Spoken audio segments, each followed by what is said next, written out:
Wow, grabe. Ngayon ko lang nalaman po na meron pala nito.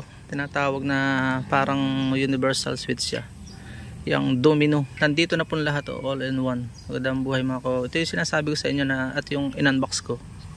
Yung hindi nakapanood dati, ay ito po yan. Meron na siya kompleto na meron. Ito yung switch, starter switch. Lagyan mo lang. Ito naman po yung, ito yung nagkagasgas na napabagsak yata ito. Ito yung busina, buzzer, buzzer nga ba?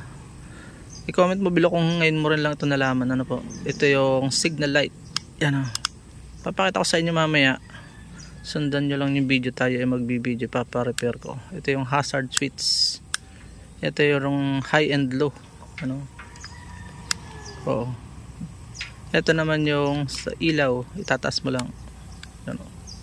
Ganyan po kaganda yan. Ito naman yung reverse override, yung ikaw ay nagdi-deal na hingi ka ng sign na ikaw ay palalampasin. Pag ginayan mo yan, mahalaga po yan, pero wala ako nyan. Pero titingnan ko kung mamaya magpapagawa ako, titingnan ko kung bagay ito doon, kung kakayanin ng mekaniko. Sinong hindi magpapagawa? Yan ito nilipat ng mekaniko, dinikit po doon sa, dahil ito nasira. May gumalaw nito, hindi ko alam kung kinuha o pinaglaruan, natanggal yung ibabaw nito. Maganda ito dati, naputol, tapos naputol. Pwede pa siya, okay, ang hirap grabe tagal kong tinitiis. Ganyan, meron pala nito.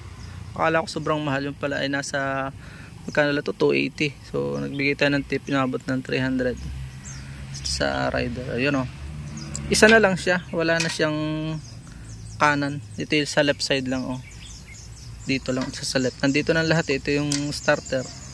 Ito hindi na ito, tatanggalin na itong pagka nagkataon. May mga, sabi ko nga doon sa isang vlog, merong pang motor talaga na specified. Kung makachitsimpuhan nyo, click nyo lang sa Shopee itong domino Honeywell switch, domino, yung mga ganyan, maraming kulay. Meron kong hazard, pinagawa ko rin ng hazard. Nakailang palit ako ng switch dahil laging nasisira yung switch. Malaking tipid kung hindi na ako magpapalit kaysa ako bumayad ng bayad ditong kalilinis. Ito pag nagdudumi hindi na gumana, ito nakakailang ganun magumana.